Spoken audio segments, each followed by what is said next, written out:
have one in here for a while in various different forms. And it's the first volume of Twin Peaks Club. Woo! And specifically, we're talking about the pilot, the first 3 episodes, the confusingly named the pilot in episodes 1 and 2. Because even, with David Lynch, even the episode title's got to be confusing. Come on. I'm your Wicked Game Master, Colonel Lloyd Crews. Edwin Gomez, the Joey Chestnut talking about movies, could not join us today. We're actually not really sure where he is. We think maybe he's with Bobby at football practice, but we called and Bobby wasn't even there at football practice, so we're not sure what's going on there. But also here tonight... It's Daniel. Usually, yeah. Okay. Hey. What's up? And You just waved. Hey guys, it's Brian. How are you? and I am Scott. Good to see you guys. Podcasting is a visual medium. and, It is. Yeah, this is a this version of it is at least. And But yeah, I want to say thank you to Marina Sakimoto for the use of the song Curse off of the EP She Nods and her band Shunkin. And hold on a second. It's been 84 days since the strike ended and the AMTPT still sucks. And yeah, good to see everybody here. Hope everyone's doing well. Let's I mean, I guess I should just let me change my background and we'll just intro the show, but also just the concept of even doing this. What did I have? Oh yeah, this is what I had for the pilot. Is this shoved image? Yeah, It's James in class. James in class. I'm a big fan of Twin Peaks. This is how Brian, I think you saw me for the first time. It was when we were in Secret Movie Club line, and this was before anybody was working for, and we were just like going as moviegoers. And I remember seeing your case, and I was like, Twin Peaks, got to mark out to that. So that was actually definitely the first thing I got to meet this guy. And yeah, It's my greatest fear.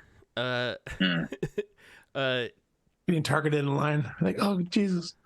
Twin Peaks is one of my favorite things ever made. And I'm excited to talk about it. We're talking episode by episode. So we're starting off with the double length pilot. I guess we should do summaries. Who wants to do a general summary of what happens in the pilot? That's a lot of general. It's a lot of general, like an overview, or maybe I'll do the general summaries for these. Yeah, why don't you do that? The pilot, if people don't know Twin Peaks, you probably just stop watching this. It's not a good mute it. Jump on. Mute this, and let it play in the background so we still have your view. And then go watch Twin Peaks in whatever way you can, and then come back for the first episode. Watch the first 3 episodes. Yeah. And then come back. You don't have to watch the whole thing. Yeah.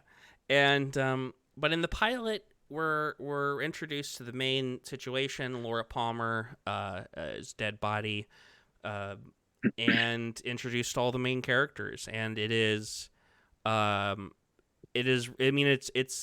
classic pilot in certain ways, just that it's like all just about introducing all of these main characters and a handful of the storylines that will continue forward. I actually do have a Laura Palmer action figure. Oh, nice. But in this case, Laura Palmer, not that much action figure. So that's they're wrapped in plastic. Action figure. Yeah, exactly. Found. I think this pilot is more or less perfect. I have a couple little quibbles with it. I think it might be the best thing Lynch has ever directed. There's just something about it. It's just so fucking good. Like every time I watch it, I'm just like, man, I could just watch this as like its own just movie by itself a million times. I think weirdly that's the international pilot. That's why it's kind of like okay to have if you want to dig into that super quick version of it almost. What about you? What about you guys? What are people's experiences with Twin Peaks as a whole? Because I've seen all of it, and I saw it for the original version in high school and all that stuff, and then I saw the return as it aired. But how about everybody else? I was young. I was younger when it first, like, I remember, you know, it came out in 1990, obviously, and I remember being in my aunt and uncle's house in Vermont, and they were kind of aware of it. But there was also another show called Northern Exposure that was out at the same time, and it was basically like I remember them being like, "Oh, this is like a less weird Twin Peaks," but it was like these things that just stuck with me for some reason, and I obviously wasn't watching it. I was like 10 at the time. But like later in my high school years, you know, some years later, that's when I got into it for that first round. Just when I discovered David Lynch in general, and it was sort of like because I found David Lynch off of Lost Highway. That was my intro to him, and then it was just like, oh, this Twin Peaks. Let me get over this, and history's made at that point. Yeah, I don't know if Twin Peaks was my intro to him, but Twin Peaks was definitely the thing in high school that I visited that I was like, oh, I love this, you know. What about you guys, Scott and Daniel? I've seen it all once in college. I wasn't a big David Lynch fan. I'd seen Mulholland Drive. And I didn't even see Firewalk with Me after that, even though it had been out. I just never got around to it. I didn't see that until recently, which I really enjoyed. And I have not seen The Return at all yet.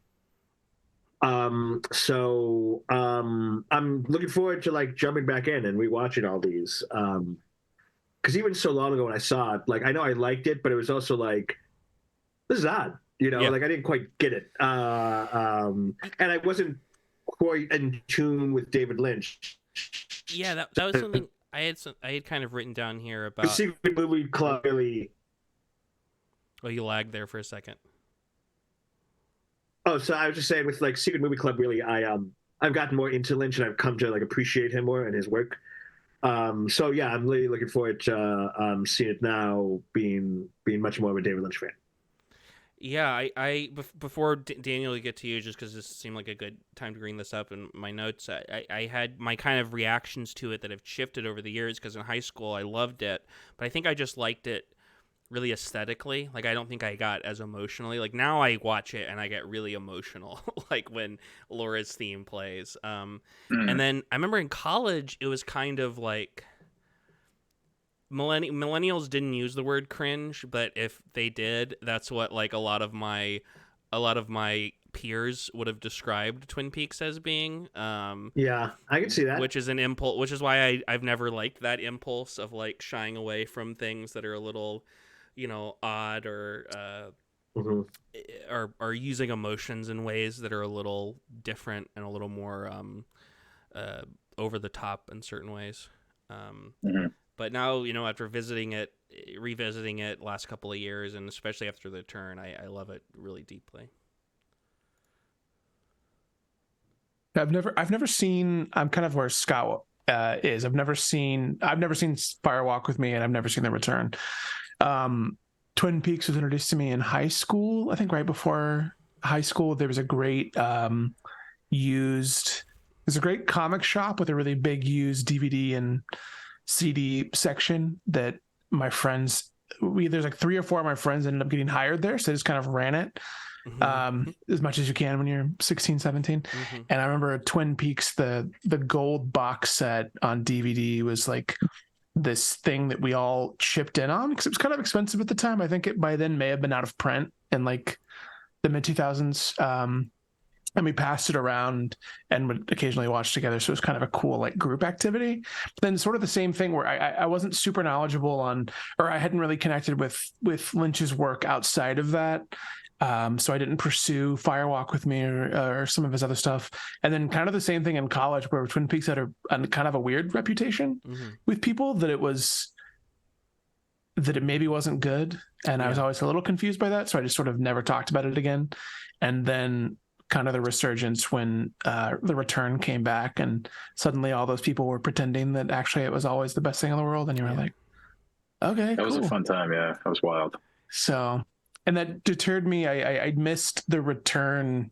I sort of when it was announced at first, we were kind of in the wake of like the legacy sequel phenomenon really getting up. So when it was announced, I was like, this is a mistake. Like, I'll wait and see what happens. And then those first few episodes came out and the reactions were so positive, and then I never caught back up to be a part of the conversation. So now I can rectify it. I had confidence, even though I haven't gotten around to seeing it, but just because I remember, excuse me, when it was announced, it took a while to come from like between announcement and part of that was it almost fell apart because like it was going to be like 13 episodes. They wanted it to be 9 episodes, and Daniel was like, no, it's going to be 18. And leave it, take it or leave it. Yeah, pretty much that was his, like, he was willing to walk. He's like, okay, well, this is what won't happen. If you got, because like if I'm going to do it, I'm going to do it right, or I'm not going to do it. And like, you could be the network that ruined the Twin Peaks reunion. That's fine with me. And so they did what he wanted. Yeah, that was a wild, because I think, because the original thing was definitely more of a when it came out was like a Gen Xer thing, I think, we're all millennials here, like towards the middle and older millennials. I'm not. I'm actually the Generation X has accepted me now because they're dying off. Okay. So I'm now part of Generation X. Okay, congratulations. Yeah. Well, that makes sense. No, but you're on the younger side, so you actually like were aware of it when it was on. Yeah. Yes. Even if you weren't like, because you said you confused with Northern Exposure. Like, I think I only heard of it because it got parodied in like cartoons I watched. Yeah. The Simpsons did a Twin Peaks thing. Even Sesame Street's had like a Twin Beaks parody. So like that's how I was like, I'd heard of this thing, but like, only through osmosis. I had my like video teacher. I forget exactly what the class was called, but it was video class essentially in high school. was like an older Gen Xer, and so I think she was the one who introduced me to Twin Peaks, and would talk about how she, like, when she was in college, was like watching it and obsessed with it, and dressed up like the log lady for Halloween, and that's cool. And that's definitely how I got into it. Were you guys big into any of the other? Like, I was a really big X-Files. Loved X-Files, and yes, loved it. And in fact, I watched X-Files ahead of it. That when I watched Twin Peaks for the first time, I was like, oh wow, this is really inspired by X-Files, until you realize that it's the other way around.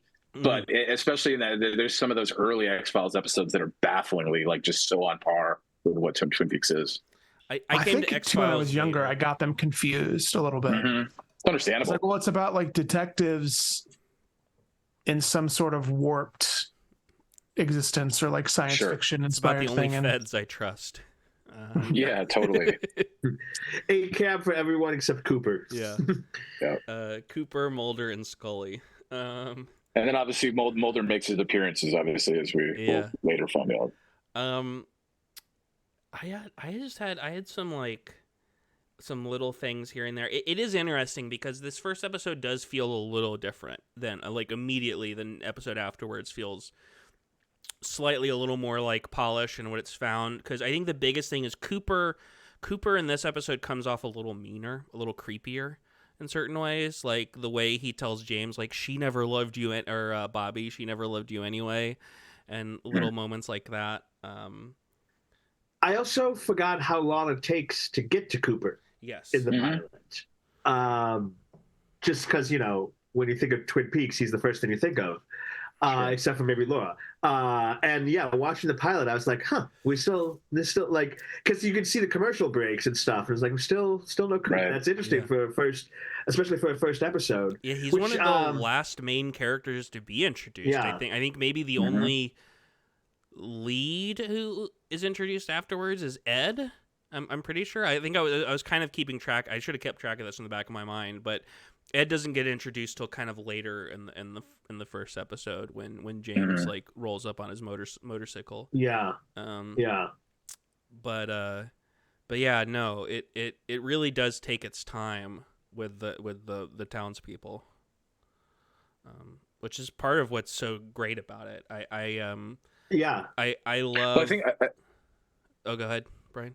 I was going to say, well, I mean, especially establishing with the Norwegians, you know, that was such a portion of them being in there where they're trying to sell this town as being like this wonderful, beautiful place, obviously. And it was such a, you know, they spent a lot of time like building that up. And it was obviously like, let's keep the Laura thing quiet until obviously it was too small of a town to do that. Yeah.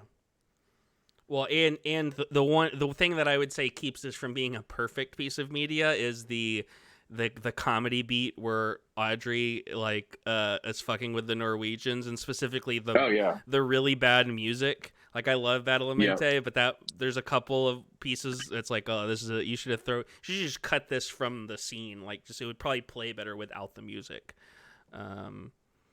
But I do love that you hear the bellhop bell constantly happening in that next sequence where you just hear the Norwegians are leaving. The like, Norwegians that entire sequence are leaving. It's incredible. Like, that whole thing is incredible because it is like totally like the boat's going down. You know.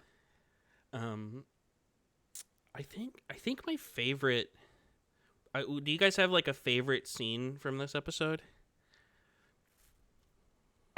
Yeah, actually I do. And I think it was, you know, it's funny you say that the coldness that Cooper kind of had, but I felt like at the end of that episode when they're outside the roadhouse and Harry sort of gives like the plan of what's going to happen, and Cooper gives that first thumbs up. Yeah. And it was like that first time we're kind of feeling like that dynamic relationship that we know is going to play out. But that was like the first real warmth where you were like, okay. And something about that really sticks with me always. I don't think I've seen it enough to say I have a favorite yet. Like, it's been a minute since I've seen this. So I was kind of just reabsorbing it. And especially watching all three. I watched all three together. I not to get like too far ahead, but just to say all those first three episodes, I think really are a good first. Like, if you're going to introduce somebody to Twin Peaks, like those first three are like, like watch all three. You're going to really feel for like what the show is, which you might not quite get with just the pilot. Yeah, no, I have as someone who's introduced Twin Peaks to someone, or I think they had maybe seen the pilot before, but they hadn't seen anything else. I was like, okay, you got to watch the first, like the pilot and the 2 episodes after that.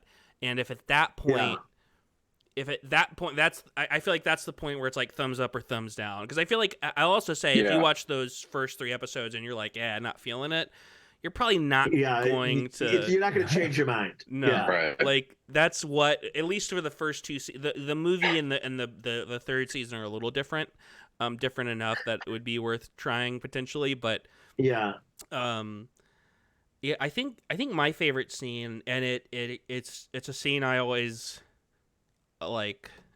It makes me very emotional when I watch it. It kind of reminds me of something that happened when I was a kid.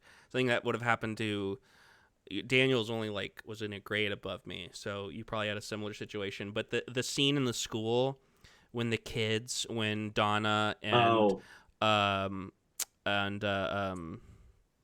let me forget, James are intuiting what has happened, and and it's just like, so like they're like, the person comes in and talks to the teacher, and the teacher gets really emotional, and they're like, what? And they look, and like someone's yelling outside, and it reminded me a lot, like genuinely it reminds me of a lot of how like 9/11 felt as a kid. Of you were sitting there and you could like tell, oh, there was something being, because I was in like 5th grade or something, and we came in pretty early, like early enough that it would have happened like around the time we got there. And you know, it was one of those things where it was like a normal day briefly, and then suddenly someone like came in and said something to the teacher, and then like the tone of everything really changed. It's such a good scene. It feels so real. Like that's I kind of feel the same. The craziest thing to me about the pilot is that, and I think you're right about those first 3 episodes being kind of fundamental, is that it is the world building all works without a lot of conversation on how the world's going to work. Everything kind of shows, and it's like all like kind of the emotional vibe of it. And I think the tonal and emotional shifts that Lynch pulls off that work, because you sort of start really strong with like it almost feels like a procedural type of NCIS thing where you're like, okay, it's a murder type of thing. And the way it shifts to characters, and especially with the school kids, their reactions to things, Like I think the image of Donna crying's not like kind of a famous like shot.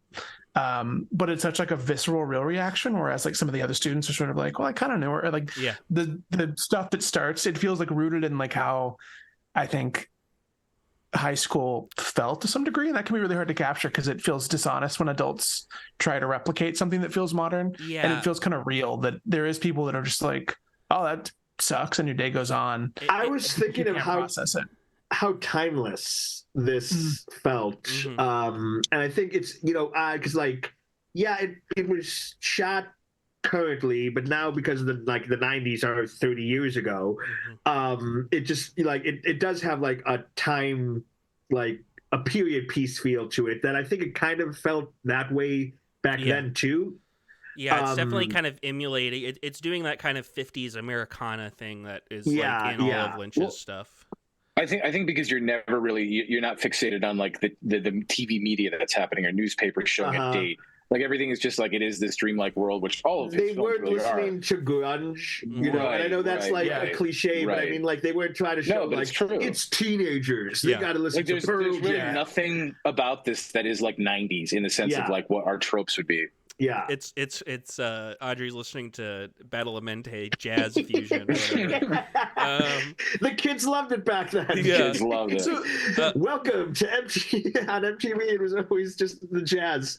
My favorite shot, I think, in the pilot too, is the one of Leland when he's on the phone and he's trying to comprehend what his wife's calling him about, and like the panic, and then it. Where the camera rests and you see the cop car pull up behind, and then he makes the realization. So it's not like a spoken thing of like, Mr. Palmer, your daughter's been like you get to watch him experience it in real time. Such a cool trope.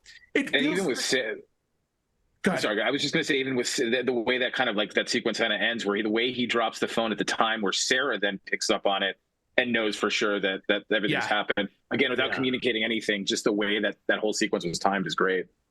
I just think it's cool that the pilot especially has a lot of trust that the audience is smart, which is weird. Feels weird now.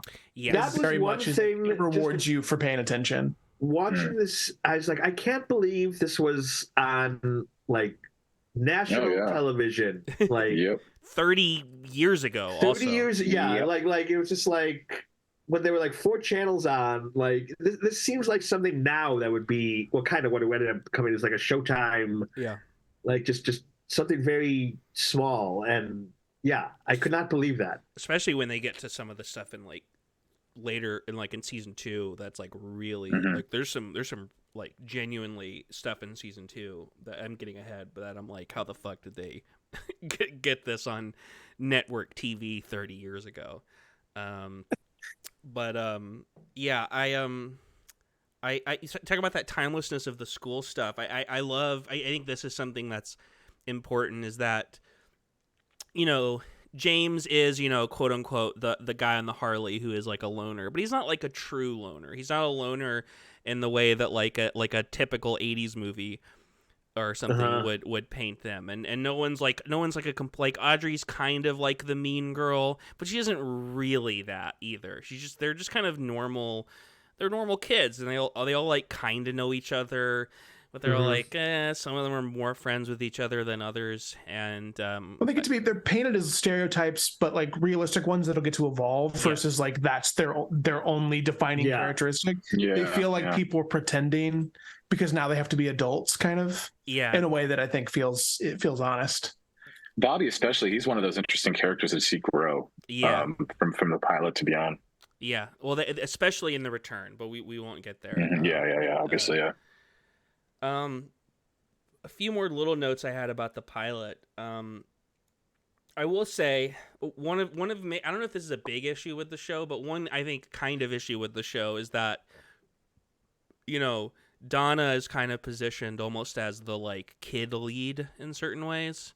Not exactly, but like she has like a focus, and like she kind of like intersects all of like a lot of the other kid characters, and I think she's like maybe one of the least interesting of the kid characters.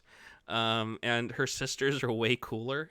Like every time I watch an episode of her sisters, I'm like, oh yeah, Donna's got those sisters, and they're like way more fun characters. But I guess you kind of need that like ingenue in like as like a lead character, who's sort of existing, as like the friend, the final girl type thing almost in certain ways for this kind of thing. But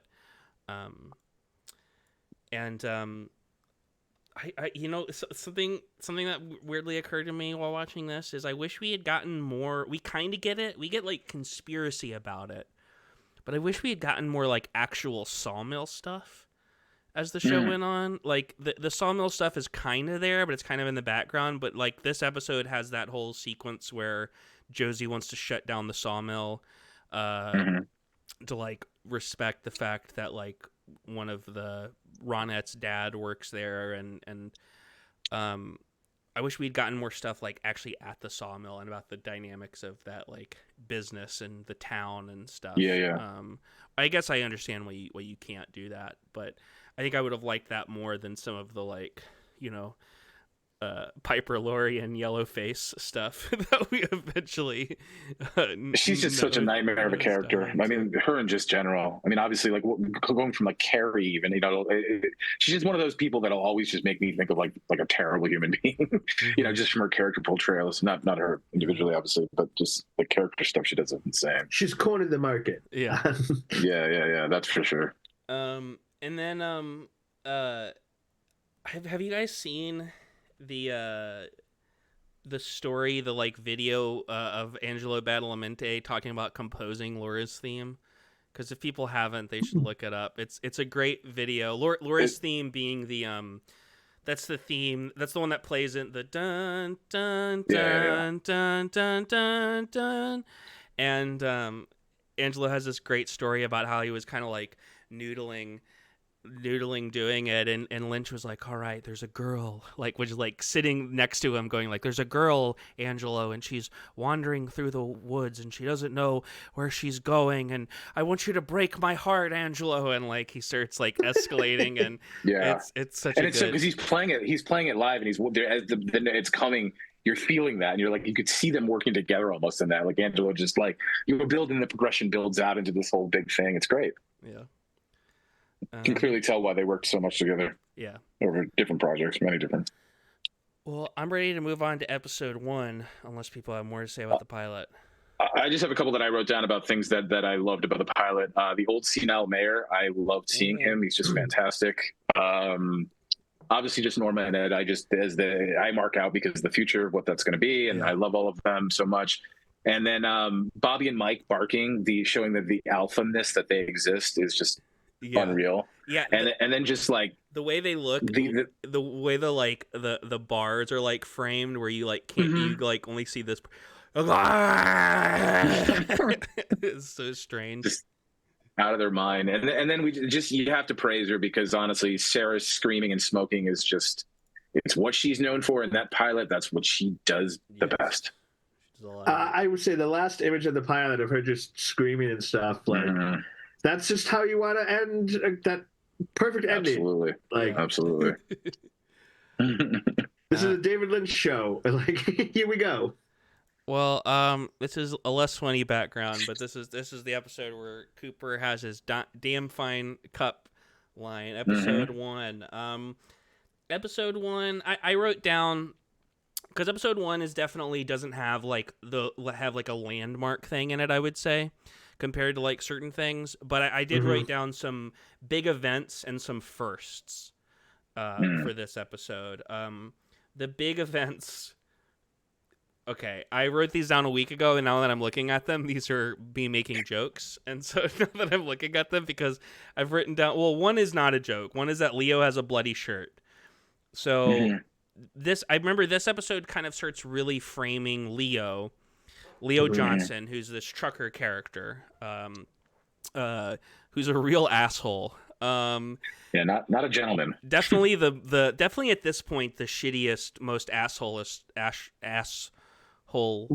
character in the show, and maybe he always is. Like I there's certainly characters who are more evil than him, but in terms of just being a big time asshole, but not quite the dicks that he is. Yeah. It's like if he had been allowed to be more of a dick through the entire thing, I think he would have been peak dick. But the way it obviously they get to play it out with him, it deviates. Yeah, he becomes something else. That's when the eggplant emoji as a vegetable for a dick becomes really. Exactly. There's a good joke in there somewhere. Somewhere it's there. But yeah, they definitely in this episode start leaning really into framing both Leo and Dr. Jacoby, who is the 3D psychiatrist, bespectacled psychiatrist who's really into Hawaii and was seeing Laura secretly without her parents knowing. There's also in the first of that, we get another first where the door opens when they first see Jacoby, and you see the one-armed man as well. It's only in frame for a second, but we get the first of that as the elevator opens.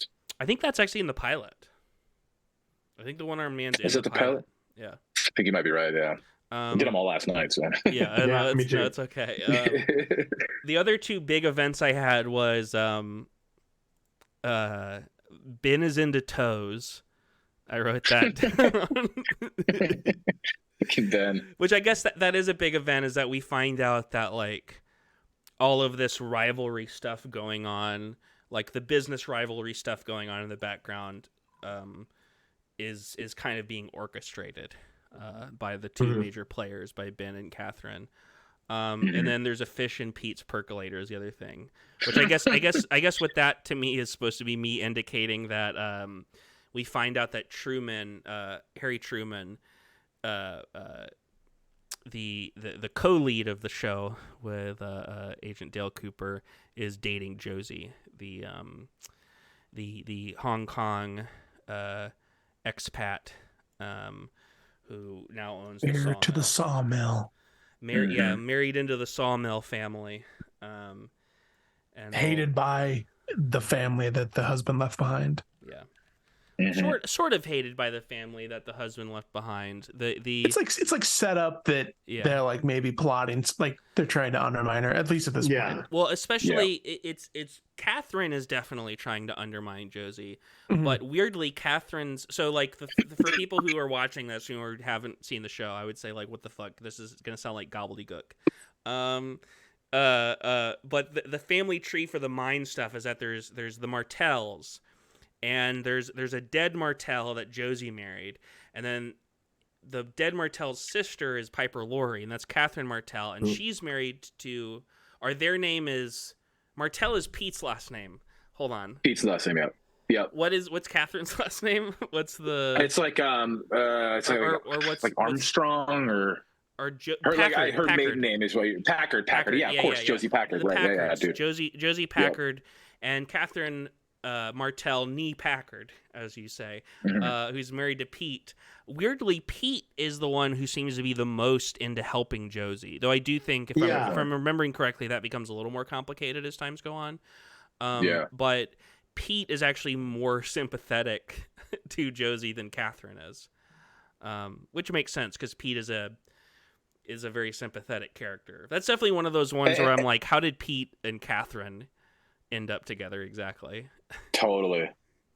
But it is one of those with like another. Jack Nance is one of the greatest actors that have ever lived, and every single time he's on screen in a Lynch, like, I am always happy to see him, and this is just so much fun to watch him do everything in this. Yeah, he's just that sweetest guy ever, in a lot of ways.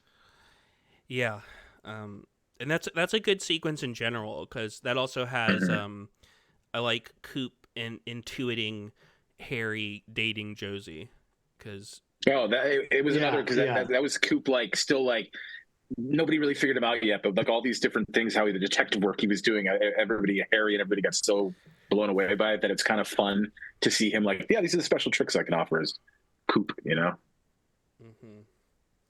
One of the other favorite things from that episode I had with Cooper was when he first walked into the police station, and it was Andy, Lucy, and then Harry, and each one of them had a donut stuffed in his mouth. And then as he got to Harry, he just like, in the Coop way, just says 3 for 3. It was just like one of those just funny moments of like, loving it.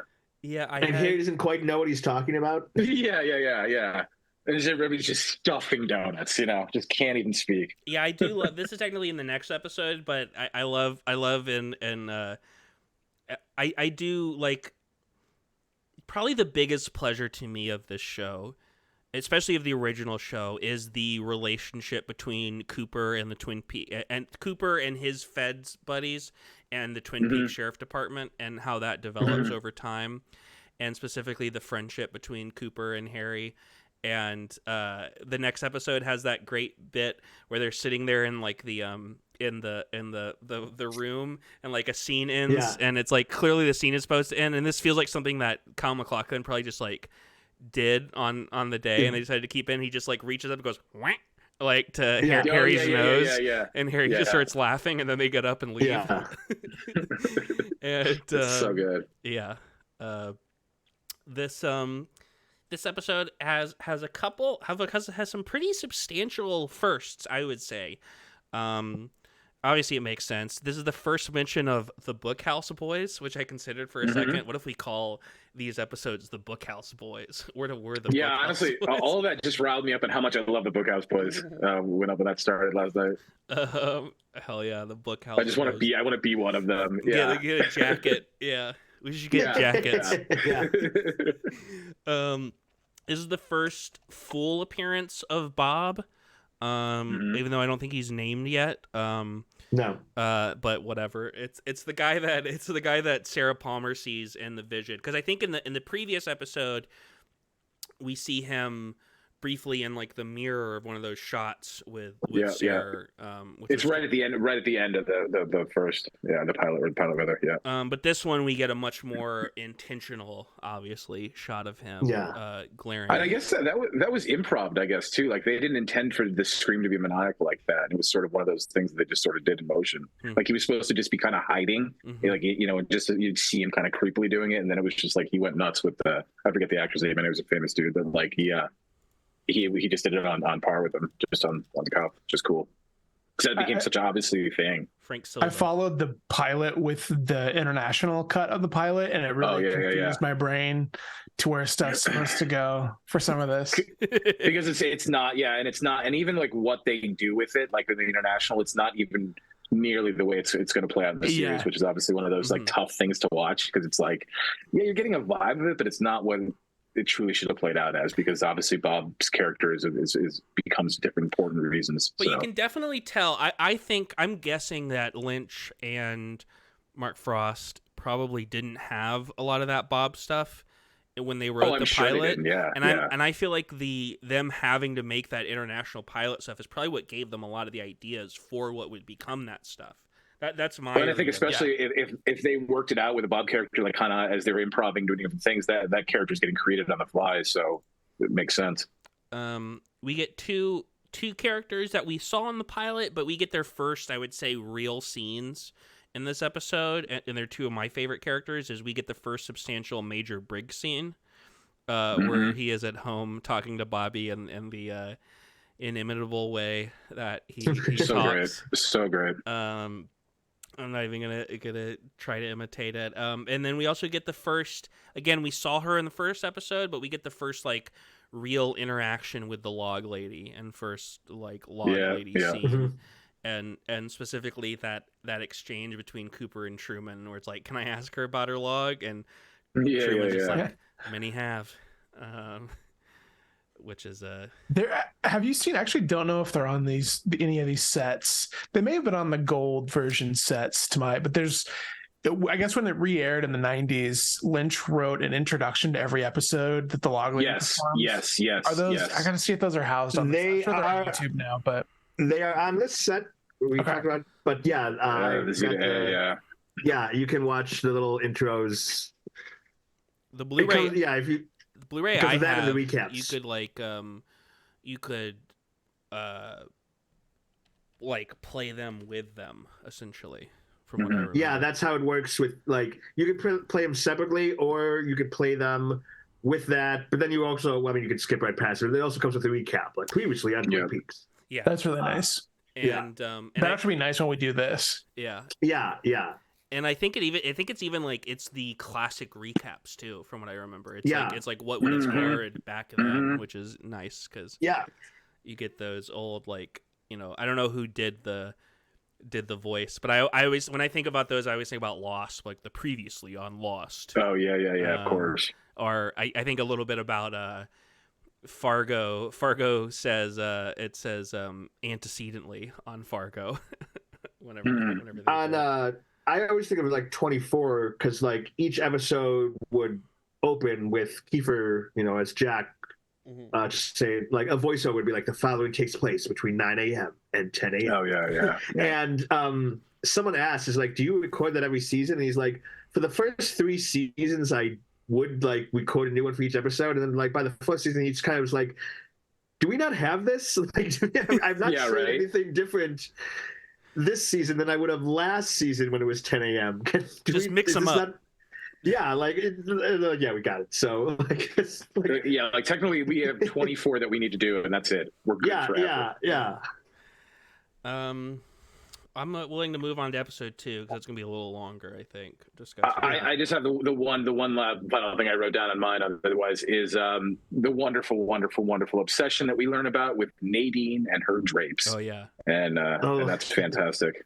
Yes, because she's out of her goddamn mind in the best way possible. Yes, she is. Well, not in a lot of ways, but she's a quirky one. Let's see.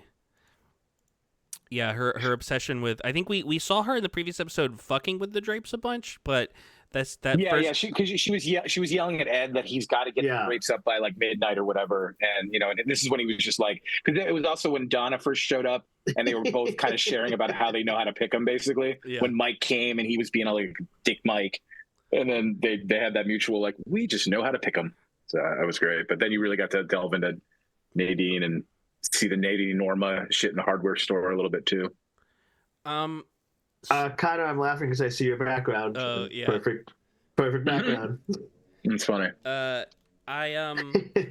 yeah, we'll get to this. But I think we should talk about the rest of the episode first and then get to what's behind me. Because that's the big thing for this episode, obviously. Sure. Absolutely. The other, I would say, big event. The other 2 things I have written down as big events here. Well, I have a bunch of notes. Let me just go through these from the top. I had something that I like that this show does, and I don't know if it was just more common to do back then. But I like that the show gives. It gives space for the opening credits to play out.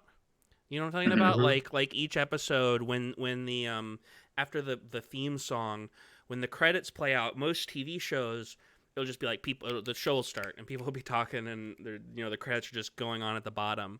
But Twin Peaks always gave like space to actually have like a little opening credits sequence almost. Yeah, they do like the guest star kind of thing on each one, and there was that little bit of space before you dive in for sure. It's also interesting because I think this episode you start to see the way the timeline works on this show, because the previous episode involved there was a big thing towards the end where Donna and James were having dinner at Donna's parents' house, and this episode starts and Donna and James are still at Donna's house and hanging out. I usually don't like that kind of serialization. I think that this show is structured in a way that it gives good endings to every episode, and every episode feels like a good amount of something. It's interesting, and this is largely a nighttime episode, which is also kind of interesting. There's I love the flashlights sequence when Bobby and that Mike. was very Lynchian. Yeah.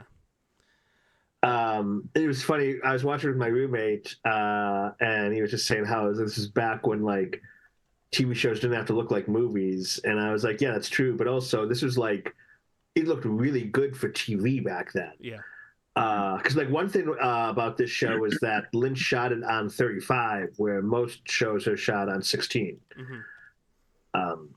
So yeah, it just looked. But that scene in particular was that's just a very David Lynchian shot. Let's see. I already talked about this on the previous episode. What is Leo's problem? I have that note written down. What is Leo's? He's such an asshole. He's just an angry asshole. Like, Yeah, man. He's just an angry guy who just feels like everybody owes him something. And I think something that's funny is they kind of.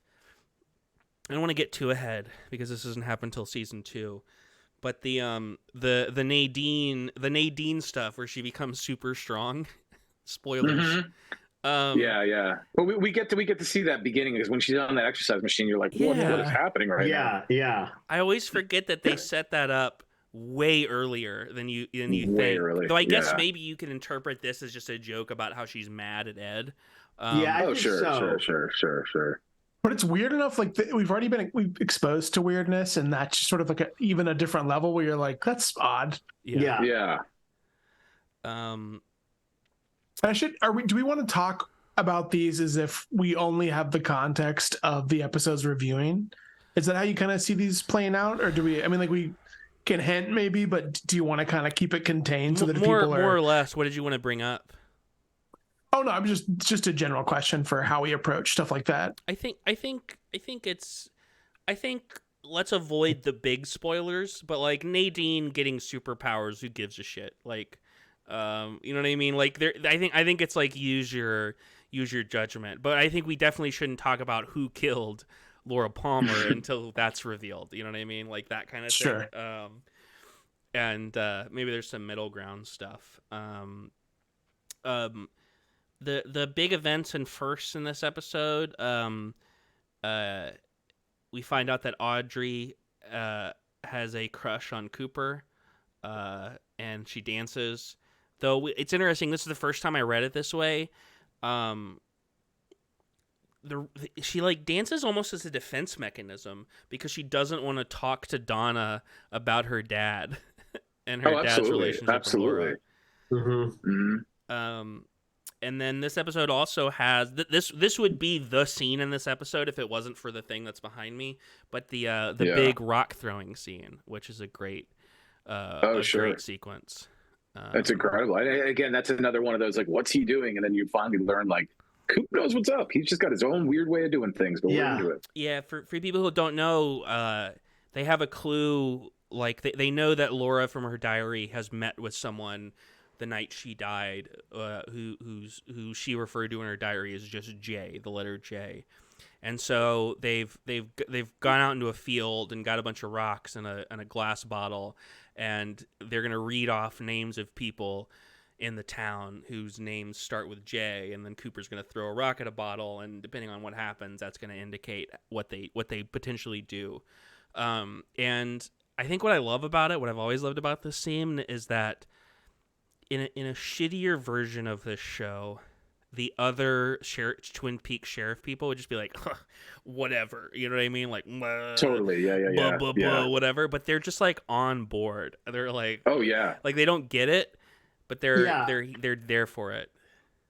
Lucy's there to warm everybody up, top everybody up on a cup of coffee, and we're just in. Let's do this.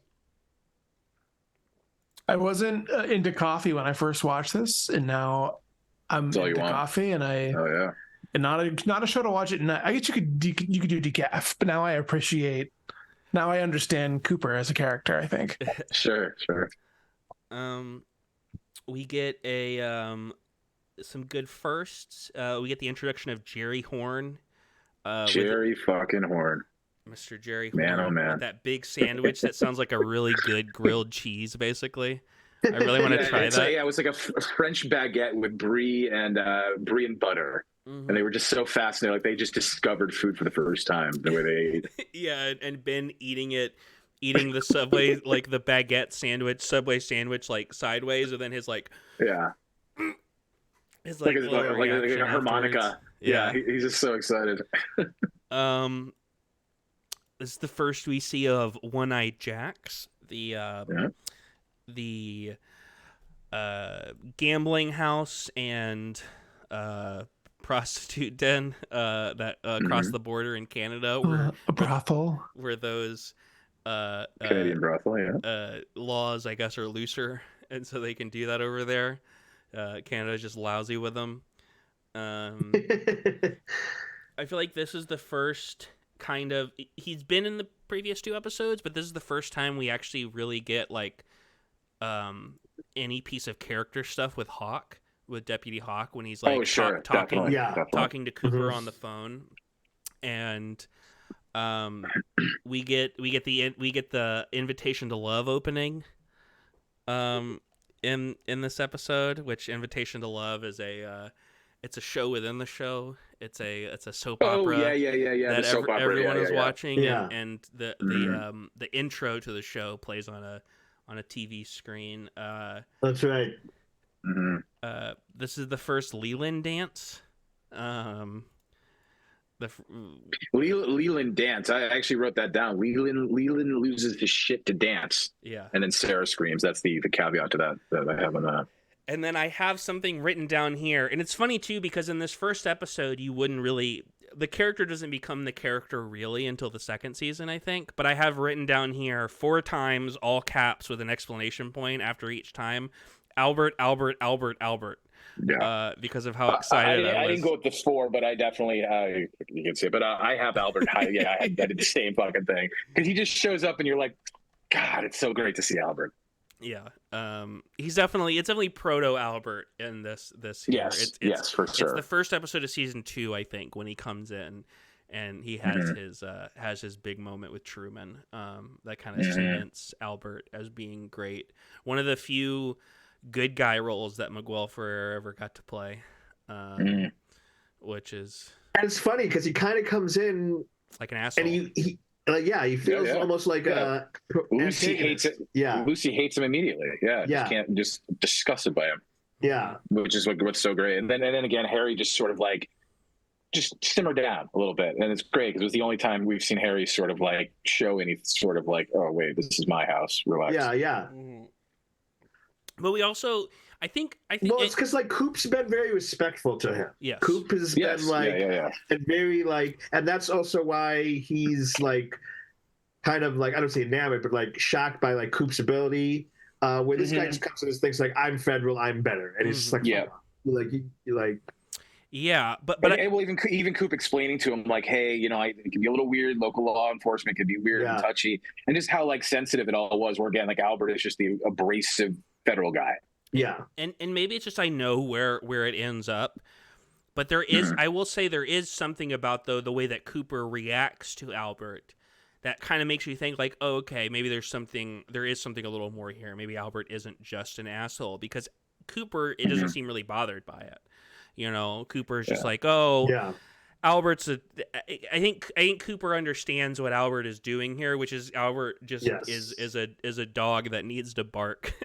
Almost, at this point. And I think because Albert's so good, Coop also can put up with it because he just knows he's like, oh, let Albert be Albert, and it'll be fine because the job's going to get done so efficiently. But the way obviously they reposition him in the second season is obviously great. Sure. And I think that's what makes him. And the way they use him in the second season and in the return, especially as well, is what makes him, one of the best, one of my top 5 of the Twin Peaks characters for me. I love Albert so much. Definitely.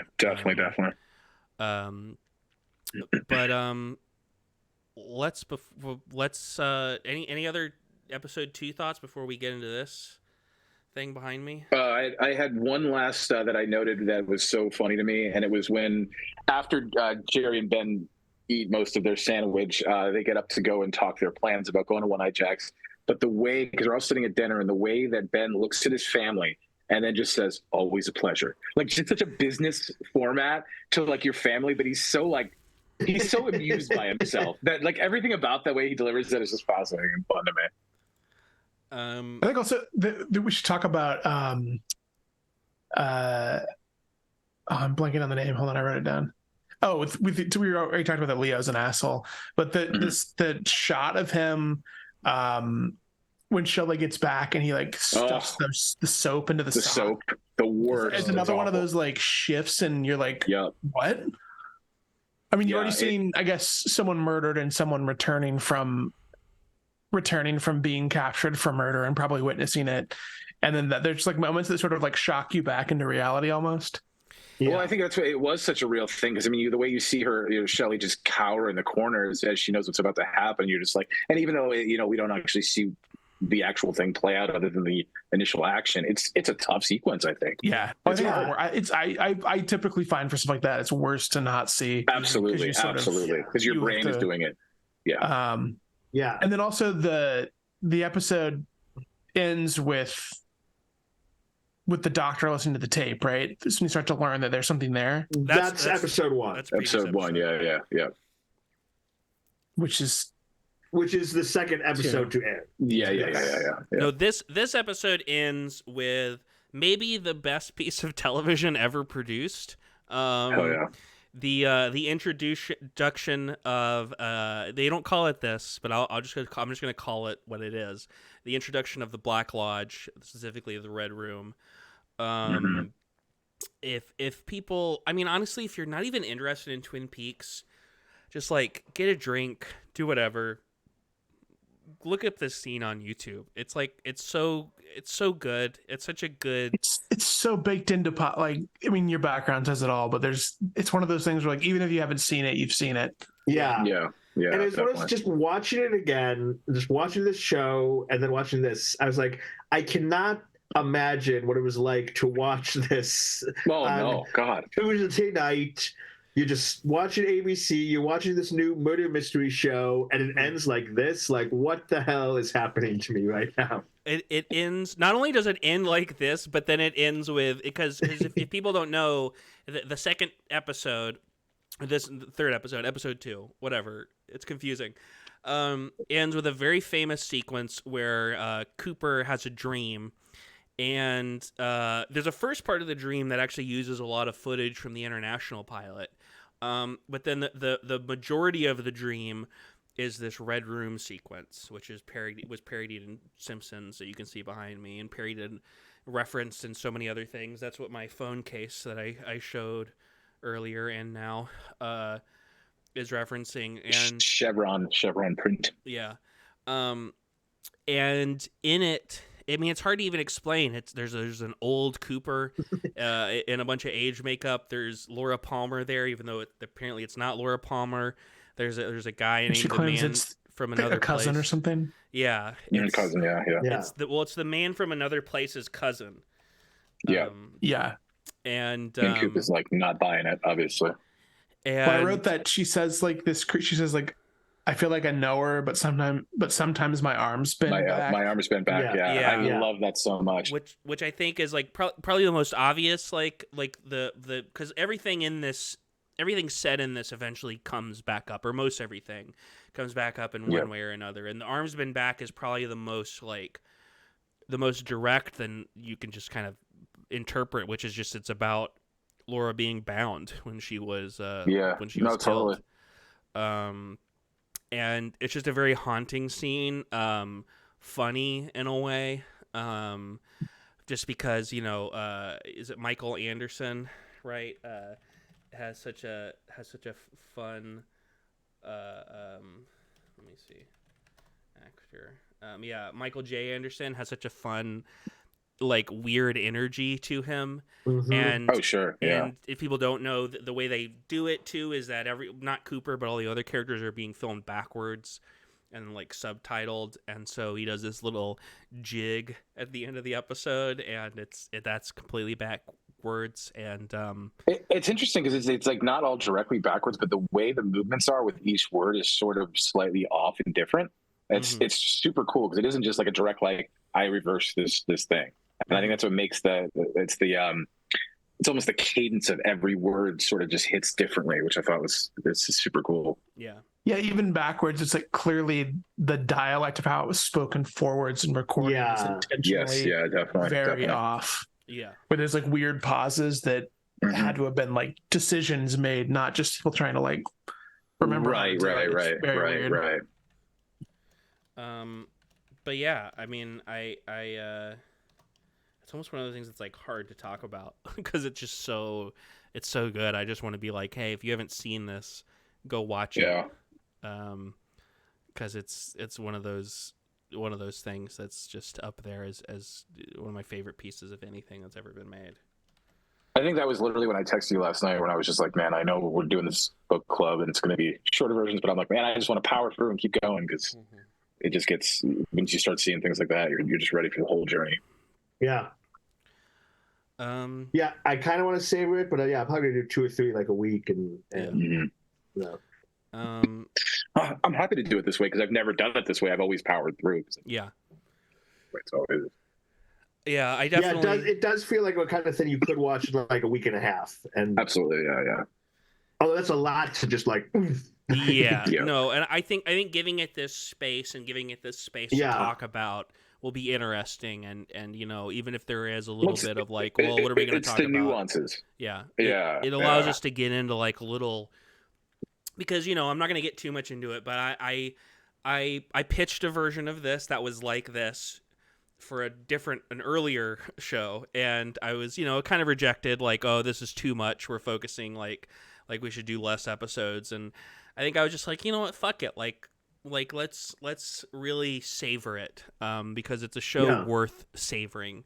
Absolutely. It's not a show, I think, and maybe we'll get into this more in the future, but I'm not a binger when it comes to TV. I don't like the binging thing. I think that I think so much of what makes television interesting is that zeitgeist, that like getting to talk about each episode or every couple episodes, as it's airing, and getting to sit with it. Yeah. I mean, that's why The Return was so special, because I was definitely on that week to week, binge, and especially anybody who's seen it just knows episode 8 when you say that, but like it was something so amazing about watching this, not knowing what you're going into and having your mind blown. And every one of these episodes in The Return felt that way. It was super special to be a part of that ride with it, because I think that's the last time I remember even having something remotely like that on TV. I think even before that, it was as a kid or something, when it wasn't streaming or on demand in any capacity. The only time since then that I've had anything even close was probably WandaVision, I think. And even that wasn't, that was a much shorter show and didn't have quite as much. Like, it was definitely a bigger pop culture thing, but didn't have as much to like sink your teeth into. I mean, I love that show, but like, I think prior to the Return, it was probably Lost was the last time I was like that addicted to the week to week thing. There have been so many shows since this that I've been, that's what it is, that I've been mad about.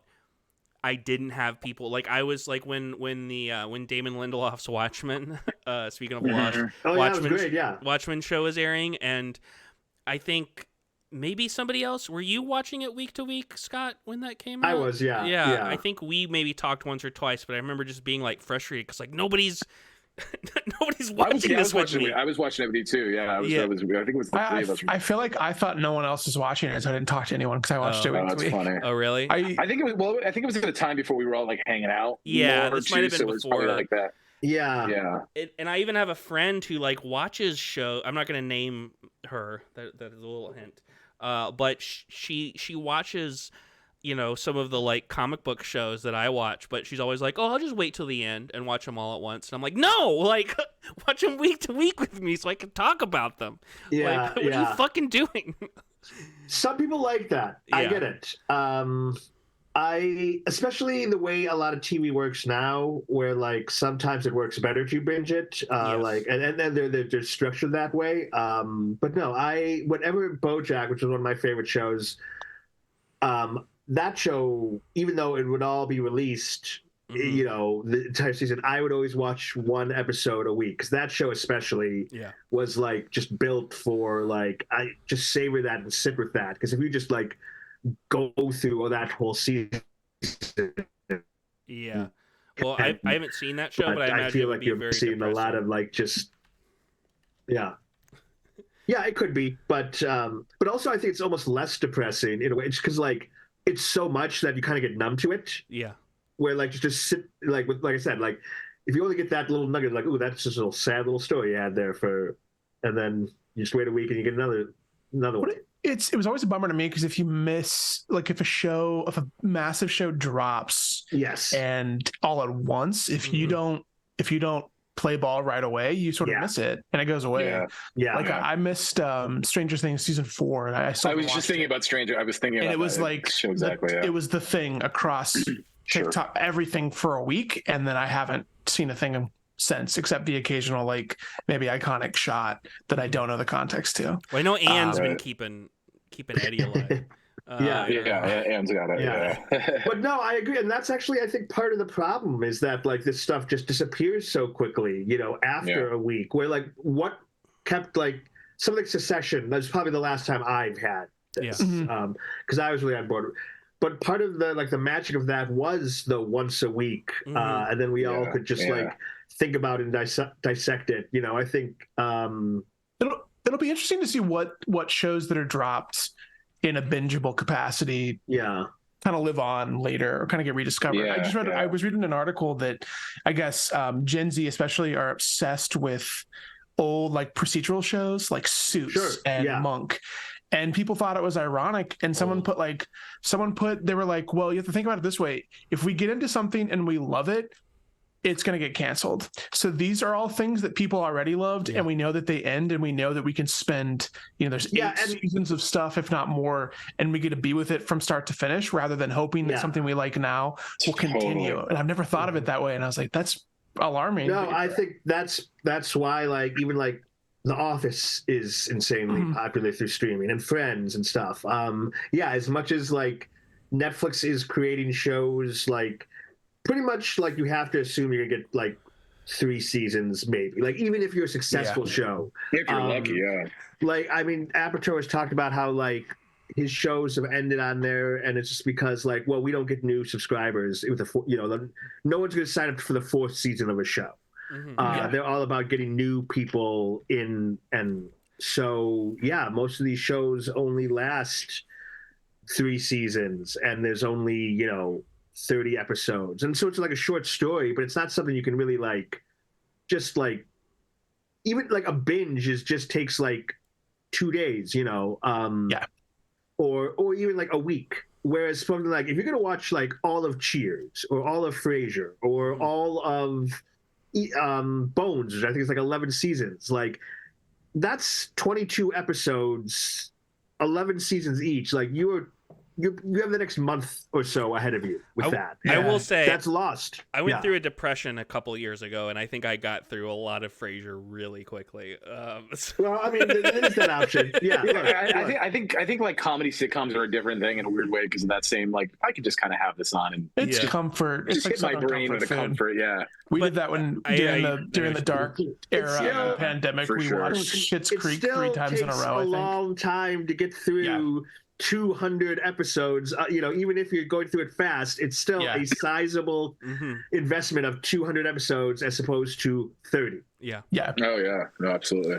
But I think it's the biggest reason. Like a lot of those is why I don't dig into TV is because of all these things we've just talked about. Is because it's frustrating, to get into a show, have it be canceled, or just realize like if I'm not on it. Like I did Game of Thrones. I was not part of the cultural experience with that, and I did the whole binge after it was over, and that was a weird experience because I got to actually see the show kind of go down, and I almost felt that like I wasn't as angry as everybody watched it week to week, obviously, especially in those later seasons. So, but it's interesting to watch from that perspective. But like, it's just this weird balance. Psychologically, does it bump? Like if you're catching up on it and you hear only negative things, does it sort of make you be like, well, do I want to commit to this anymore? Absolutely. A show I have not seen is Lost, and that's part of me. Like I've heard people that say like, oh, I wouldn't even bother, and some people are like, are you insane? I'm on that bar. Yeah, I would be like, you're insane, but I also get it because of how much that finale got panned by just everybody in a weird way. And I think it's so not indicative of what that show is, which is that's the part of me that's like, no, it's worth it. I love Lost, and in fact, I would say I was thinking about this Twin Peaks club is going to take a while, but I've thought about like in the future if however in 30 years when we're still doing Cinema Curse, other TV clubs, and Lost is really high up there. Oh, I'm getting a phone call. I would love a Lost rewatch. That show is really special. And I've never done it, so I'll be the newbie going. I actually remember when that show first came on. My brother and I went to Hawaii, and I remember like watching that. We had the DVDs. He was into it, and I remember watching literally season 1 as I was flying to Hawaii. which is really strange and interesting. Which would be rough to watch while you're flying. That's exactly the thing. Yeah, it was one of those where I didn't, because I had no idea, and I was like, oh, well, literally, this is what could happen. Yeah, fun. Let's sit over the ocean for another 8 hours.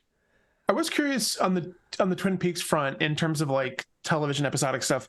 It's been a long time since I watched something that aired on network television, and I forget how it's sort of written to make every break to commercial feel substantial in some way. Yeah. Obviously to bring you back in as a viewer, but it's such an effective thing for the mystery show because it really gives you just a little breadcrumb to be like, well, I have to see what happens. Come back. Yeah. Whoa. And I kind of miss that. I love the little. It's been a long time since I've seen like the fade to black and the slow fade back up, where you're like, it feels it's kind of nice. I do because like you said, it's the minimum. It's the little breadcrumbs versus what we have now, which is just like we're going to drop this little thing at the end and just make you click to the next episode. And it's sort of like start the next episode automatically. You don't have to think about it. It's almost like a jump scare these days. It's like they overused. And I miss that, like you said. It's interesting. So you get those little bit of like, man, I can't wait for this back. It's that break. I do have at the end of the episode. I have 2 TV recommendations from last year, and one I think kind of fulfills that a little bit. Or I actually have 3 recommendations, but does anyone have any Twin Peaks thoughts left to say, or can we move on to a special segment? My only weird last thing I wanted to say is the shot of the man at the bottom of the bed in the international cut. It's a wide. It's like a much wider shot of him, and I think it's so much scarier than the close-up. I don't know why, but when I was watching them back to back, I was like, why didn't they use that? And it's good. If you check it, I'm sure it's on YouTube or something, but it's such a weird. You have to study the frame for a second. I think it's wider because didn't the international cut get released in theaters? I think it had, because it did like some film festival stuff. Well, it's still like a 1:3:3, but like rather than a close up of his face, it's like a wide shot from further on the bed, and so you don't immediately catch that he's like in the corner of the bed. So it's kind of because I think that's what I was saying earlier, because that's Bob you're talking about, right? Obviously, yeah, because that's what I was saying earlier. Because I think when they did that, that's when they had that intention of Bob just sort of being that creepy figure. And then when they started to riff off it is when they was like this, let's just make him a maniacal maniac. Because obviously it gets utilized mirrors and different things throughout the season that I think that got built off of from that one thing. And when you were talking about the actor, I looked him up because I was like, I don't know him from anything else. It turns out he's Lynch's set decorator. Yes. Yeah. Well, that was the whole origin in a of it. shot. Yeah, that's what it was. That's what it was. He was like in a shot. And that's why they built it together like on the fly, because it like turned into this like, oh, we can actually make a crazy villain out of this guy. This poor man, they're just like, you look really scary. You're actually Yeah. You look like someone who would haunt the your representation of all evil. Yeah. Could you please? I do have a Bob as well. Oh, nice. That action figure. Oh, that's so scary. But and we do have a log lady as well, just for proper to even and it she out. has a log as well. I have a log lady Funko that Paul got me years ago. Funny. Somewhere. But I think it's time to move on to. I ended my video. That's what I meant to do. Connor's Wicked Games, sponsored by Chris Isaac every week. Actually, this song was used by David Lynch. Every week, like Jigsaw, like to play a little game. And this week, and I actually am gonna have to change my background again in a second. We're playing. I've teased these guys by texting them that I think this is the dumbest game I've ever created. We're playing a little game I like to call the first and last probably edition of Owl Oil All or All.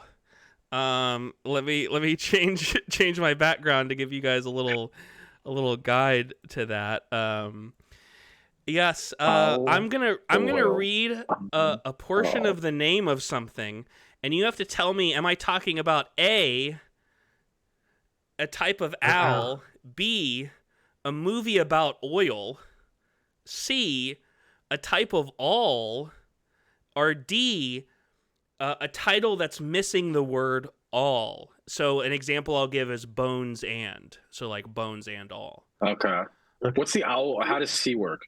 C. Yeah, what's a owl? An AWL all is like it's like a tool used for like stitching and needlework. And so this is obviously there's not really a lot of owl stuff in these first couple episodes, but I just thought of this idea and it made me laugh really hard thinking about it. I do wish Edwin was here for this one because of how mad he would get. I'm sure. But yeah. And that's pretty much it. It's 1 point for each correct answer. This is the one little caveat. And I think for this one, I'll just say it and people can shout out. And once everyone's sure of their answer, I'll reveal it and give points. One of these, I've got 15 of them. One of them, one of them is two of them. So one of them actually counts as two of the categories and not just one. And so first off, I started a little easy. Number one, we have barn. Owl. Yeah. Yes, that is a type of owl. I gotta. Number two, there will be blood. Oil. Oil. Yes. Yeah. B. That is indeed a movie about oil. An incredible movie about oil. An incredible movie about oil. Next up, The President's Men. D. E.T. Yeah. Yeah. Yeah, that is D, as in All the President's Men. Next up, Belt. C. E. C. C. Yeah. Yeah. C. That's you can poke a hole in it. That is indeed a type of awl. I had a first set to kind of be a little easier. Sure. Next up, we have that. D. D. D. Yes, all that. The kids variety show, our sketch show, not variety show. That's kind of a weird way to put Heaton it. Thompson's first Yeah. foray into public life. Next up, Scratch. A. Yeah, I can say. Yeah. Yeah. A. Fortunately, you're all wrong. That is a type of sea owl. Damn it. Oh. Next up, Screech. I think that's A. A. Yeah. Yeah. I don't think an all can make it, so I'll say A. That is indeed A. Next up, Runner. D. Yeah, I want to say. What you said, one will be just two of them. One will be two. To get it right, you have to guess two of them. Wait, you said runner? Yeah, Runner. Actually, I might change it to B as just a. I'm gonna go with C because I have no idea. So C. Daniel? I'll do D, I guess. Brian. The Runner is a movie about oil starring Nicolas Cage, where he plays like some sort of oil something or other. Let me look this up. I literally only went for it because I'm thinking of oil running. Yeah. Yeah, I wasn't sure if that was a tool, and I was like, maybe it's also a. Yeah. Yeah, in the Like an owl aftermath runner. of the 2010 Deepwater Horizon oil spill, an idealistic politician is forced to confront his dysfunctional life, starring political drama, starring Nicolas Cage. Next up, The guy who's single-handedly saving indie cinema, I think, at this point. Next up, True.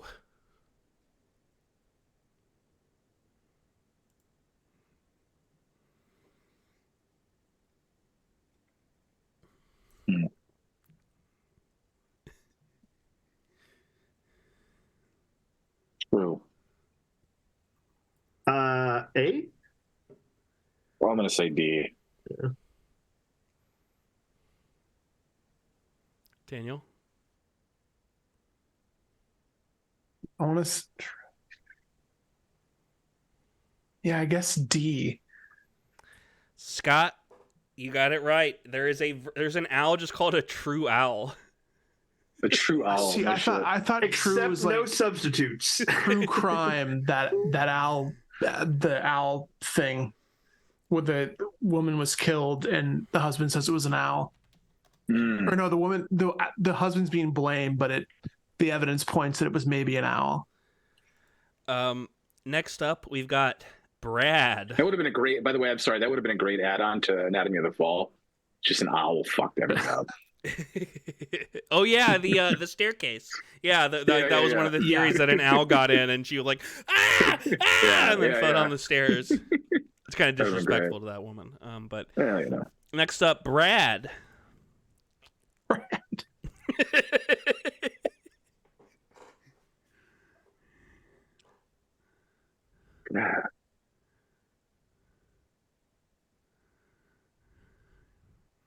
There's a reason I made those first couple easy, because I was like, these I just don't even know what this could be. That's the thing. You're just like, what world? Yeah, I guess I'm gonna go with C. I'll go with C as well. Yeah. Points for everyone. A Brad owl is a type of owl. I don't know what it does. You use it on Brads, I guess. You can put holes in them. Yeah, I think so. Yeah, exactly. Next up, the money in the world. D. D. Yeah. I guess D. So this is D and B, because it is about the grandson of the world's richest private citizen, oil tycoon J. Paul Getty. So this was because All the Money in the World, the film that famously Kevin Spacey, they were like, get the fuck out of here, and they shut all his scenes again. I forgot Ridley Scott directed that. It's easy for that with Ridley Scott. You just kind of forget. Yeah. Maybe he made a film that's. Next up, Round Beach.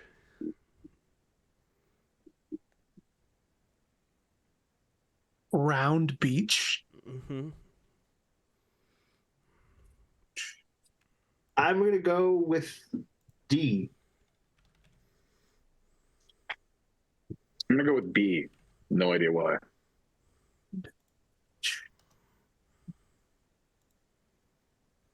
I have no clue. I guess D.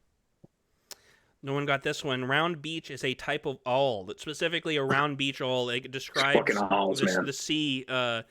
It's the type of handle. It's like a type of wooden handle that they'll have. All right, we got 3 left. Next up, flammulated. B.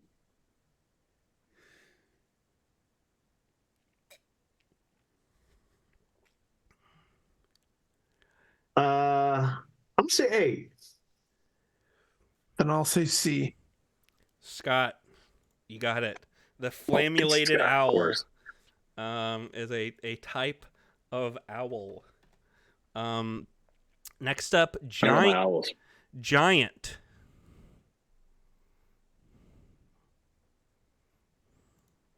A. That'd be the greatest singular. The giant owl. The giant owl. Yeah. Yeah.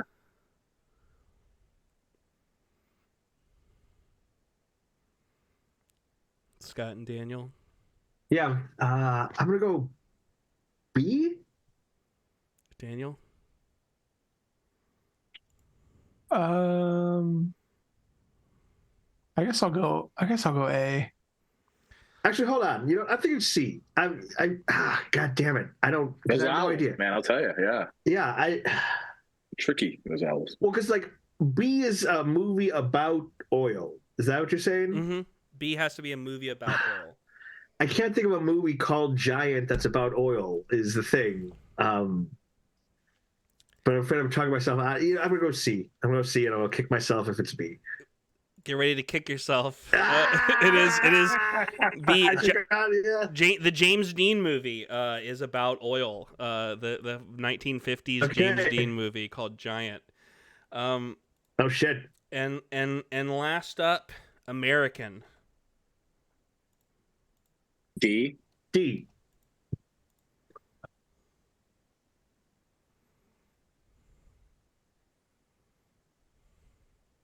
Daniel. Movie called American. racking my brain. Also, I'm pretty sure there's a giant owl that like eats other owls. I feel like I saw that on like a. I feel like I saw that on like a like high in a feed. nature thing. Yeah. During the Giant pandemic. owl. I looked it up, and there are giant owls. But if you Google Giant owl. if you Google giant owl, the first result you're gonna get is for Dungeons and Dragons Beyond. Yeah, that's like the one I'm looking at. Yeah. giant owl is Oh, not a like term used. Oh, it's a Dungeons and Dragon character. Yeah, though that's thing. what I'm saying is giant. Copy. There are owls that are considered giant, but there's no like these other ones like true or flamulated. Like that's a specific type of owl. There's no like giant owl type essentially. Yeah, they're now extinct. They were alive 10,000 years ago, and they stood 3.5 feet tall and weighed 20 pounds. Damn. Yeah. I'll just say D. Points for everyone. That is indeed All American, the CW show about football. And so, as usual, Scott with the gold, Brian with the silver, Daniel with the bronze. Why are you saying that with such surprise? It's such shock and surprise. Oh, I got a silver today. Oh, I'm just giving you shit. Well, I would say especially because Daniel probably has done the best of these behind Scott. And so, I mean, bronze is still better than not, ranking. And it was very close. It was Scott 10 points, Brian 9 points, Daniel 8 points. So it was right on the edge there. But yeah, no, I had a lot of fun. It was a good one. You should have don't shit on this one that bad. It was fun to. I learned what term today. I did not know. I just found the article I read. It was during the dark time of the pandemic, which is why I think it stuck with me. This cannibalistic giant prehistoric owl. Oh yeah.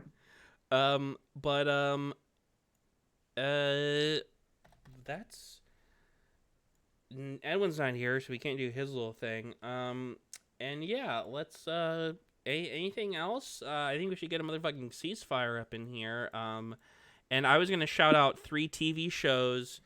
One that I just finished that I don't think I've mentioned on here before is the 5th season of Fargo, which was very good.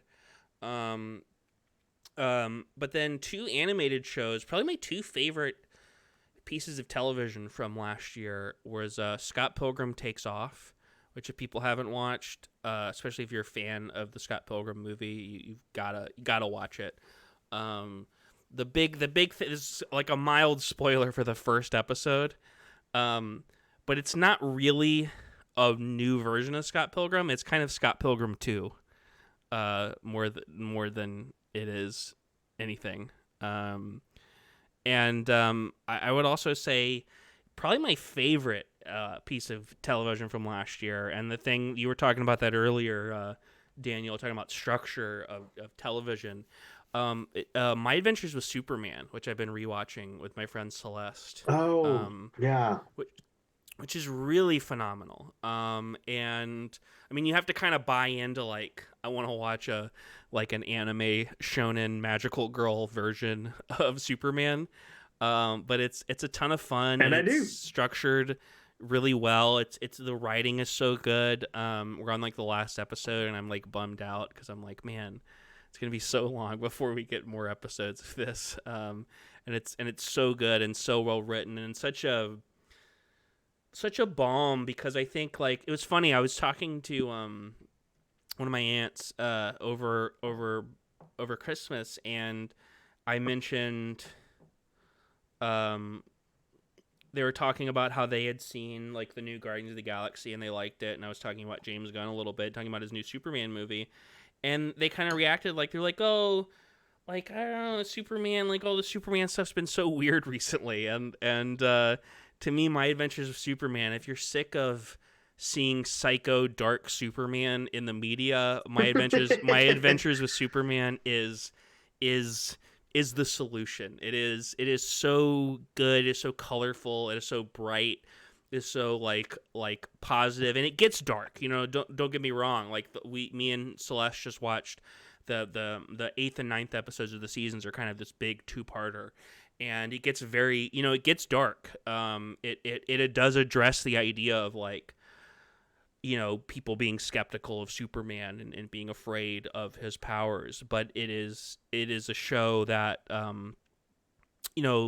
more than anything is just about, like, it's just the antithesis to like so much of what we've gotten from Superman media recently. And it even has, I'm pretty sure, a very explicit diss on the Snyder movies, where in the second episode when he gets his because the first two episodes are like a 2-part intro, and he gets his outfit in the second episode, and it kind of looks it doesn't have the trunks or the belt like the way that it is in the Zack Snyder movies. Okay, yeah. And then like in the next scene, Ma Kent is like, I thought it was missing a little something, and like gives him the trunks and belts, and he puts it on. Nice. Yeah, it's really a great show, and I can't recommend it enough. Really, really fun. Yeah. Sweet. Anything else anyone else got? I've been watching Dan Harmon's new show, Crapopolis. I don't love it. It's not bad. It just seems to be missing some of that Dan Harmon magic, that just like uniqueness, I guess I would say. But I'm wondering if it's going to be kind of like Community, where like the early episodes you were just kind of getting to know the characters and the world, and because it's dealing with stuff that he is interested in, gods and humans and just society. And it's funny. It's not, I haven't been unamused, but it just, like I said, it doesn't have that like Dan Harmon juice that I was looking for. So we'll see. About 8 episodes in, it's already been renewed for a 3rd season, so nice. Fox seems to be happy with it. So we'll see where it goes from here. But that's probably one of the only new things I've been watching. Yeah, and for people wondering, My Adventure Superman has been renewed for a 2nd season, so I'm excited about that. I'm glad. Speaking of, the only one that I'm really excited for our 2nd season is we finally now got a little update on Severance coming back for season 2. I need to catch up on that because I've actually been re-listening. Love that. Weirdly, I've been re-listening to Adam Scott and Scott Aukerman's their music shows. Talking U2. Yeah, I finally like listened through like the Talking Heads section and been listening to the Bruce Springsteen, and I've been re-listening to the U2. But those are some of my favorite podcasting. If people, they're great. Those guys, yeah. You talking U2? There's I'm not I'm not a huge TV person, but Slow Horses on Apple TV is Gary Oldman in detective mode, not Tinker Tailor Soldier Spy ish, but similar levels of complexity. It's one of those weird ones that just it's on its 3rd season. I had never heard of it until I happened to come past it and then saw the reactions to it, and it's definitely worth adding. And then I made a list of some 2023 releases that I feel like kind of flew under the radar. They Clone Tyrone on Netflix, starring John Boyega, Jamie Foxx, and Tiona Paris, I think is how you pronounce her last name. She's from The Marvels and WandaVision. Is phenomenal. It dropped Barbenheimer weekend on Netflix. I don't know why Netflix would do that, so it just got buried. But it's like beautifully shot. This little science fiction kind of genre comedy piece that rips. I highly recommend. Daughters of the nope, that is not from this year. Wrong one. Fallen Leaves, which is I don't know how to say his name. Aki Kaurismäki, maybe. He directed, the only movie I'd seen from him is Le Havre. Again, I'm probably butchering these. It's on Mubi now, but it was another one of those that was just like impossible to see for some reason. It's streaming. And the last one, Blue Jean, which is the debut of Georgia Oakley, is on Hulu, I think. And it's kind of it's about a queer gym teacher in the 80s in the UK dealing with a student who is kind of having like her own sexual awakening, and her trying to hide hers, because in the 80s, I guess this is true and wild. The UK had a law that was you cannot promote homosexuality. So existing as a homosexual meant you were promoting it into anything. It was like so it was this crazy. That doesn't sound familiar to me. There's definitely there's definitely no laws happening. 2023, crazy freaking year for movies, and a lot of them got. That's the thing, that's the thing. Those first two, I will say, those first two were mentioned. We had posted on social media some like favorite lists of the year, and I know Anne had mentioned They Cloned Tyrone, and Josh I've heard really good things about that. Had mentioned Fallen Leaves. Yeah, it's sick. Oh, I also watched Shin Kamen Rider from the Shin Godzilla guy. Oh yeah. Not familiar with that anime at all. Rules. It like looks like it had no budget in the best way. It is so violent and looks like when you're a teenager trying to make blood splatter stuff, but as if you were really good at it, and everyone he punches just explodes into like bloody pulp. And it's a beautiful thing. I highly recommend that. I think that one's on like Amazon now or something, but it is sick.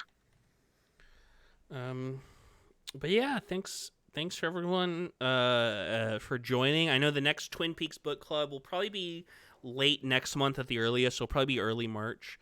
And that'll be the rest of season 1, so episodes 3 through 7. I want to thank Brian here for composing our outro. Please follow us, CinemaCurse666, on social media. Like and subscribe. Smash that like button. Tell all your... I remember I was doing this last year. Why don't you share this episode with your local fire department? Just go up and be like, hey, I know you guys are busy, but take a little time out and watch this episode about Twin Peaks. Maybe don't share this episode with your local fire department. Pick one that you think that they'll like more. Or maybe this episode too. Maybe like that fire department has been just like every year they decorate. We'll do a special episode of Backdraft just to bring them in. Yeah, Backdraft and Fireproof. Yeah. And next episode, speaking of 2023 movies, we're doing probably until the Oscars, the final episode about this, but we're doing our I don't think I'm gonna figure out a unique name for it by then, but the Road to the Oscars Part 3, specifically talking about Poor Things and Zone of Interest. So I disappeared there for a second, so spooky. But also I think we're gonna briefly talk about Ferrari, American Fiction, and Iron Claw, and a movie I saw that I feel like no one just got nominated for Best International Film, but I'm like the only person who's seen it. Society of the Snow. About the was it freaking? It dropped on Netflix at like 12 or 11:59 on the 31st. Pisses me off. They get bigger. I need to watch it. I haven't seen it, but it makes me mad that they do that. Same with my favorite bit. I should save it for the Oscars, but every year there's one like biopic that just seems to appear the day before votes are due that somehow gets in with 1,000 awards. This year being Naiad. Yeah, definitely. Has anyone seen that? No.